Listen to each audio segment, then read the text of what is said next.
Ladies and gentlemen, a graduation with 0 guests, my uncle announced his camera circling the empty hall I had paid for. The sound of his footsteps echoed off rows of untouched chairs, each one a reminder of who wasn't there. I stood under the harsh lights, pretending the moment still meant something when my phone buzzed with the first message that would change everything. Then came the second, and the third, each one sharper than the last. People think the worst part was standing alone in that room. But they're wrong. The real betrayal didn't happen there. It happened after I smiled. My name is Isla, and for as long as I can remember, I've been the quietly responsible one. The daughter who double-checks the locks, the employee who color codes deadlines, the sister who picks up every call that starts with, "Hey, quick question." People say I have a calm presence, but calm is just what happens when you grow up patching holes no one else admits are there. My family likes to brag we're close, though. What they really mean is that I stay close enough to fix whatever they drop. Mom Elaine calls it being thoughtful. Dad Marcus calls it being practical. Leo, my younger brother, just calls it convenient. From the outside, we look warm holiday photos lined up in the hallway of their house in the city, everyone smiling like we rehearsed it. But even as a kid, I learned to stand slightly off to the side. The spotlight was always angled toward Leo, our promising one, while I became the background scaffolding that held everything up. The pattern stretched into adulthood. While Leo bounced between hobbies and short-lived jobs, I balanced a full-time office position with part-time shifts to cover my own bills and often theirs. Each time I tried to pull back, Mom would tilt her head and say something soft but sharp like, "You know your brother had a hard year," or "You're so strong, sweetie.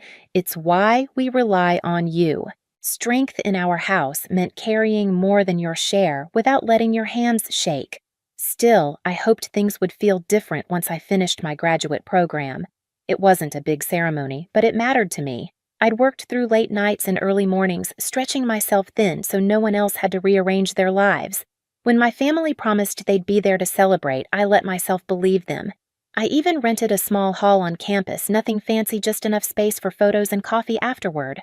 The morning of the ceremony, I woke early, smoothing the gown across my bed, imagining my parents' smiles, Leo's teasing, maybe even a rare moment where I felt seen. I carried that hope with me into the hall, setting up chairs, adjusting the banner with my name on it, humming to distract myself from the nerves crawling under my skin. But as minutes passed and the room stayed empty, hope thinned into something brittle. My phone stayed silent. The banner drooped on one side. A custodian walked by and offered a small congratulations that felt both kind and devastating. I kept checking the door, expecting the people I loved to walk through it. They never did. The silence in that hall felt louder than my uncle's camera. I kept pretending it didn't matter, adjusting the edge of the banner, straightening chairs that no one would sit in. When my phone finally buzzed, I expected an apology. Maybe a traffic is bad, we're parking now. Something that would let me breathe again. Instead, the screen lit up with Mom's message. "We're at your brother's housewarming. Don't be salty, love you." I read it twice as if repetition could soften it. It didn't. Her words had that familiar sweetness, the kind meant to distract from the sting. I felt something tighten inside my chest, a mix of disbelief and recognition. This wasn't new. It was just louder today. Before I could form any response, a second message popped up. "Dad, catering's on your card, just $5, $600. I forgot mine. The number hit me first. Then the assumption. Then the realization they weren't just absent. They were comfortable being absent. They didn't even hesitate before shifting a bill the size of my rent onto me, all while celebrating my brother across town. For a moment, the room tilted. I blinked hard, grounding myself with the cold metal of the folding chair beside me. My fingers hovered over the keyboard, unsure whether to protest or disappear. In the end, disappearing won. I sent a thumbs up. The same thumbs up I'd used for years to keep the peace. The hall felt smaller after that, the air heavier, and suddenly all the smaller memories I'd tucked into corners of my mind started pushing forward. The emergency payments Mom insisted were temporary. Leo's textbooks I'd bought even though he never opened them. Dad's yearly habit of offering to pay for something but accidentally leaving his wallet at home. Every unpaid debt, every emotional twist, every moment I'd swallowed instead of speaking, they all lined up inside me like a quiet protest. Uncle tapped my arm. Want me to keep filming, or? I forced a smile that didn't reach anywhere near my eyes. It's fine. He nodded and walked out the door, clicking shut behind him. The hum of the overhead lights filled the space again, steady and indifferent. I sat on the edge of the stage gown, pooling around my knees, and tried to understand why this moment hurt more than all the others combined. Maybe it was because I had hoped. Maybe it was because deep down I believed that finishing this program would finally earn me a seat at the same table where Leo had been fed praise his whole life. But as I stared at that empty room, I realized something sharp and undeniable hope had made me complicit. By the time I walked out of the hall, the hurt had cooled into something else. Not rage, not yet, but a clarity I'd never allowed myself to feel before. Something in me had shifted. I just didn't know then that shift would become the fault line that changed everything. The walk home felt longer than usual, even though I'd taken the same streets for years. The city was warm with spring people carrying bouquets and posing for their own graduation photos. I kept my gaze forward as if looking too closely at someone else's happiness might crack whatever was holding me together. When I finally stepped into my apartment, the silence hit me like a second betrayal. I set my gown over a chair and stood there unsure what to do with my hands, my breath any of it. The ceremony was supposed to be a beginning. Instead, it felt like a mirror held up to everything I had been pretending not to see. I placed my phone face down on the counter. It buzzed again, Leo posting another video from his housewarming people laughing under string lights, a table full of catered food I had apparently funded. He wrote family first with a smirking emoji. The words hollowed out my stomach. I opened my planner, the same one I used to color code meetings and part-time shifts, and pulled out the stack of bills I kept tucked inside the back pocket. Payments highlighted in different colors, transfers marked with dates, notes scribbled in margins temporary, just this once they'll pay me back. Looking at the pages felt like looking at a map of every time I'd chosen them over myself. A map of my own erasure. I spread everything across the table. The surface disappeared under receipts, statements, and the quiet truth of what I had carried for years. I hadn't realized the pattern until now, how each favor had been disguised as love, how each sacrifice had been expected the moment I proved I could handle the weight. My phone buzzed again. This time I picked it up, not to answer, just to listen to the vibration echo across the wood, a reminder that they could reach me anytime, but I had never been allowed to reach back with my own needs. I dialed one number. Aunt Ruth answered on the first ring. "Are you home?" she asked, her voice already knowing. "Yes. Did something happen?" I let out a slow breath. "It's not one thing. It's everything." She arrived 20 minutes later with a grocery bag and the steady presence of someone who has survived her own storms. When she saw the table, she didn't gasp or panic. She just nodded as if confirming something she had suspected all along. "They've been taking advantage of you," she said. Her voice wasn't accusatory, it was freeing. We sat for hours going through the numbers, the messages, the moments that led me here. With every page I flipped, the fog lifted. This wasn't love. This wasn't family. Not the kind that protects you. And somewhere between the highlighted dates and the hollow apologies I'd saved over the years, a new thought formed, quiet, steady, undeniable. If they could treat me like a resource, I could treat the truth like a boundary. By the time Aunt Ruth left, I had a plan. Not revenge, correction. A line drawn clearly for the first time in my life. The morning I put my plan into motion, the city felt strangely quiet, like the air was holding its breath for me. I'd spent the night assembling everything, copies of payments, summaries of bills. I'd covered notes of transfers I'd made over the years.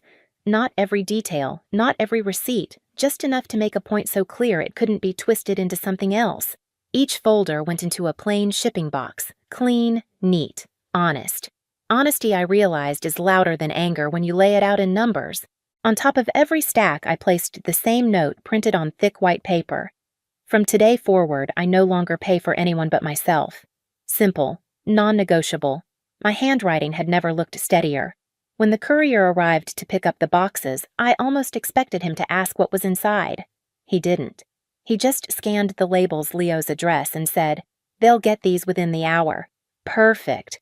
I replied, surprising myself with the calm in my voice. I'd rehearsed what might happen next, shouting, pleading, maybe denial, but nothing prepared me for how quiet my apartment felt once the boxes left. It was the first time silence didn't feel like abandonment. It felt like control. An hour later, I got the notification delivered. Then nothing. 5 minutes. 10. I stared at my screen, almost amused at myself. Why was I nervous I hadn't lied, hadn't attacked, hadn't done anything except hand them the truth that they'd built with their own decisions? And then the storm began. Not with a call, but with a video. Someone from the party filmed Leo slicing open the largest box with a kitchen knife, grinning like it was some extravagant gift. People around him cheered, drinks in hand. Music played in the background. Warm lights, beautiful decor, all funded by someone who wasn't even invited. He peeled back the flaps, saw the stacks of documents, saw his name printed again and again. His smile flickered, stumbled, died. Someone off camera murmured, "Dude, what is all that?" Leo didn't answer. He flipped through the papers, then reached the note I'd placed on top. I saw the moment he read the words. His jaw tightened, his fingers curled around the edge. The camera shook, then cut abruptly. My phone rang immediately. Mom first, then Dad, then Leo, then all three again. I didn't pick up, not yet. Messages poured in. "Mom, what is this?" "Explain yourself right now." "Dad, call me. This is serious." "Leo, are you kidding? You're embarrassing us." Us. An interesting choice of pronoun from someone who'd never shared the weight. I let the phone buzz until the voicemail icon blinked. Only then did I answer one call, the one I knew would come, Mom calling from Dad's phone, when she realized I'd muted hers. "Isla," she snapped the moment I picked up. "What did you send to your brother's house records?" I said. "Just records. You're ruining his celebration." People are confused. They're asking questions. This is humiliating. For who I asked. For us, she shot back. You blindsided your family on a special day. I almost laughed. A special day. You mean the one you all attended instead of mine? She went silent. Not the quiet of understanding, just the quiet of regrouping. You didn't need a whole show, she said finally. You could have talked to us privately. I've tried privately, I said. For years. Dad grabbed the phone. I heard his voice before he fully came on the line. "Isla, listen. This is not how adults behave. You're acting emotional." "Emotional?" "Of course." I kept my voice steady. "You charged over $5,000 to my card yesterday without asking." "I told you I forgot mine," he said, as if that excused everything. "That's not a justification," I replied softly. "It's a pattern." There was a pause. Then the temperature of his voice dropped. "So this is punishment for us not going to your graduation?" "No," I said. "This is accountability. For everything before that and everything you pretended I didn't notice." I could almost hear him blinking, trying to process the unfamiliar sensation of losing leverage. "Get our boxes back," he demanded. "Now." "No, Isla, don't play games." "I'm not," I said. "I'm drawing a boundary." Mom jumped in again, her voice sharp and trembling. "After everything we've done for you, this is how you repay us." "What exactly have you done for me?" I asked, not with bitterness, with clarity. Her silence answered for her. Leo finally called through on a separate line. I picked up partly out of curiosity. "What is wrong with you?" he spat. "Nothing, I said." "For the first time, nothing is wrong with me. You're making me look bad." "You did that yourself," I replied. "This is petty. This is documentation." He swore under his breath. "You think you're better than us?" "No," I said gently. "I just think I'm done being worse to myself for your comfort." I hung up, not angrily, not triumphantly. Just definitively. My phone lit up again, voicemails this time. Long ones, fast ones, voices tripping over themselves. None of them apologies, only demands. I turned the phone face down and let it ring. The next morning, I sent a single message to our family group chat. I will not pay for anyone's expenses again. My accounts are closed to you. All future charges will be disputed. Then I blocked Leo, muted my parents, and sat very still in the soft light of my apartment listening to the quiet settle into the shape of my new life. For the first time, the silence didn't feel like rejection. It felt like choosing myself. The days that followed felt strangely weightless, as if someone had finally lifted a hand off my chest. My phone still buzzed with messages from numbers I recognized but no longer owed answers to. I didn't rush to silence them.